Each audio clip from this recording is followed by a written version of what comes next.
Is blogging still worth it for coaches in 2026? Hello, my name is Stephanie Fitani, and I'm here to answer that question for you. I have been teaching blogging to coaches for the last 10 years, and today I'm going to answer every question about blogging for coaches that you might have in 2026. I'm Stephanie Fitani. I have been coaching coaches, helping them build businesses and market their businesses online for the last 10 years. I started off as a web developer, web consultant, and then I had my own full service advertising agency for 12 years. Today, I'm going to help you understand what's going on with blogging. Blogging still works, but it works in a slightly different way. A lot of coaches are asking whether blogging is dead because they're seeing that they're getting fewer leads from their blog, less traffic on their website. We can rectify this because SEO has changed a lot and there has been disruption in the traffic. So the main disruption to blogging is that the AI overview and the new Google layout at the top is giving people answers that they may have previously had to find on a blog. Also, a lot of people building traffic from scratch have seen it happen more slowly than it used to. The main reason is that they need more traffic now to get conversion to clients because of the AI overview. Also, they are seeing that organic traffic is a little bit slower because there has been a lot of volatility in Google algorithm. The algorithm change in February had not been prioritizing topics, clients that are blogging on very specific topics, which is what coaches should be doing to hone in on their ideal client. So there's been some volatility there where maybe even the Google algorithm may have affected this. I saw some changes in my site going up and down, but the leads are still coming in. I have seen a shift in the quality of leads, the quality going up. I have seen fewer low quality leads. Overall, it was a drop, but I have seen more high quality leads. So that's not necessarily a bad thing. Because what's happening is that the AI overview is filtering those people who would have been just looking for information. Although you have less traffic, it's not necessarily less quality traffic. Of course, that really depends as well on how well you did your work when it came to finding your ideal client, especially if you're experimenting with a new ideal client and it's the first time you're building your funnels on it. That can be difficult. If you're testing your chemistry with this new ideal client, sometimes we can get people to a discovery call, but we cannot close them because there's something there. Either we're not the right person to sell that package, or maybe we're not experienced enough in that package. So there can be different reasons why this happens. But blogging is a good way of getting leads. However, the whole thing is changing.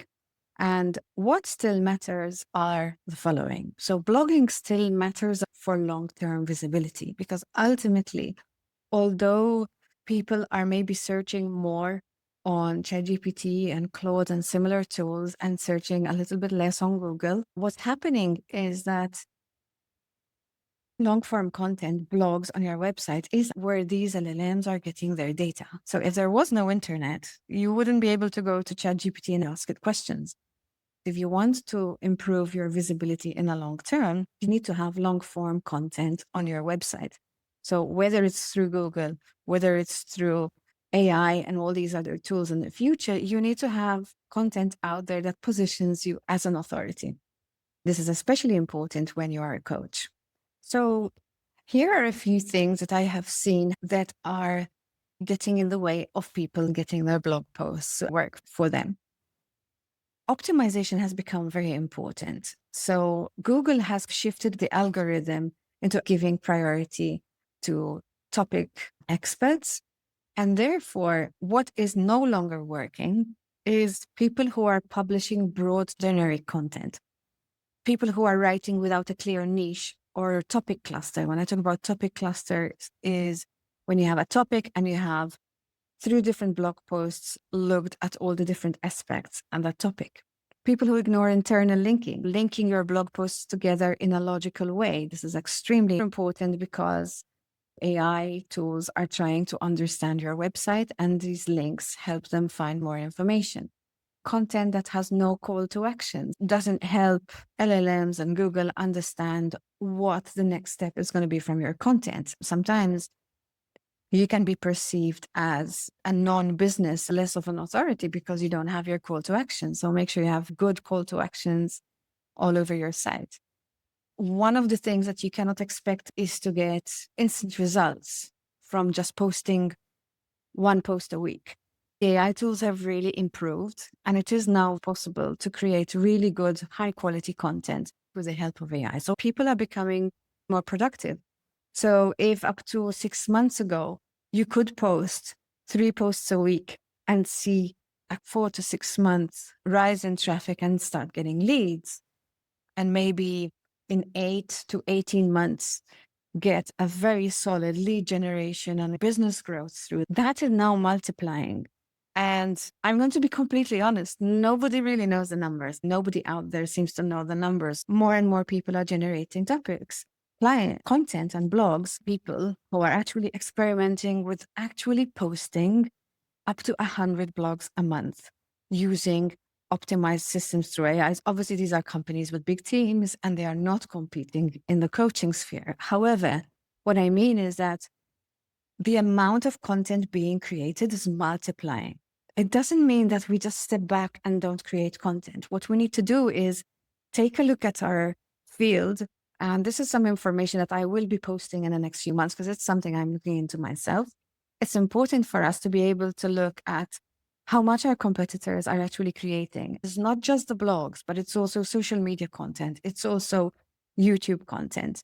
So we need to understand how much our competitors are posting, how much the names in our industry are actually creating in order to stay visible and in order to stay on top when it comes to the Google search results. And again, also looking at the quality, because one big thing that I'm seeing is that it is definitely not enough anymore to post one blog per week. It is definitely not enough anymore to post 3 blogs per week.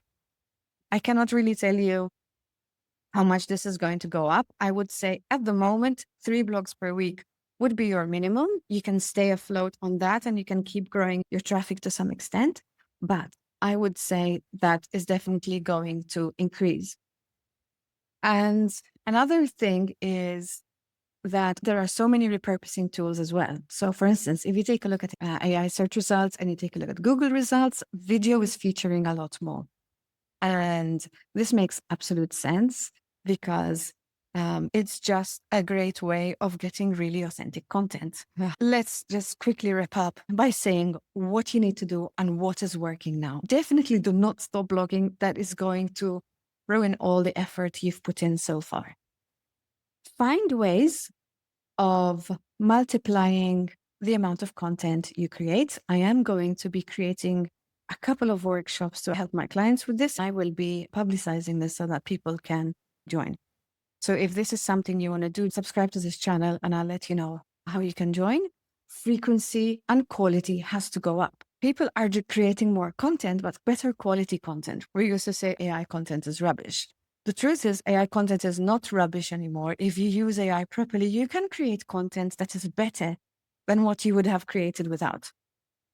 It's about knowing the process, and you can create more quantity and stick to your tone of voice, stick to your values, stick to your niche. If you can do these things, your content is going to be more successful. If you put a video in your blog post, the video on YouTube is going to get more visibility. So these are 2 things that if you can do, you absolutely should. If you cannot do video, definitely blog a little bit more, maybe start a podcast, just do sound so that you have some multimedia. Focus on increasing the quantity and the quality. And also FAQs. So adding FAQs to all of your blog posts is really going to help you start ranking for the AI overview. It's not going to do it probably by itself right away, but it's definitely a good place to start. Build clusters, build topic clusters. Make sure that when you don't just spray different topics, you can build your traffic more quickly if you focus on looking at one topic from every different aspect and creating that as a cluster where everything is interlinked between them. Create one very long blog post and then have blog posts splintering from all the topics you have covered there. Use local SEO if you can. So if you are targeting a particular region or a particular country, make sure that you have hints and information that are local so that you can rank locally. Your content is going to be stronger if you are targeting a particular regional area, and it will be easier to hit that market. A very easy way to do this is to have client stories, talk about your experience and testimonials and case studies in your blog posts, not just your website. Talk about personal experience, your perspective. Make sure that your content doesn't sound like everyone else's, because then there is no reason for anyone to refer to it. And finally, one tip that you will probably not hear much in the age of AI is actually learn better copywriting. The biggest and most important skill you can learn for your business is storytelling.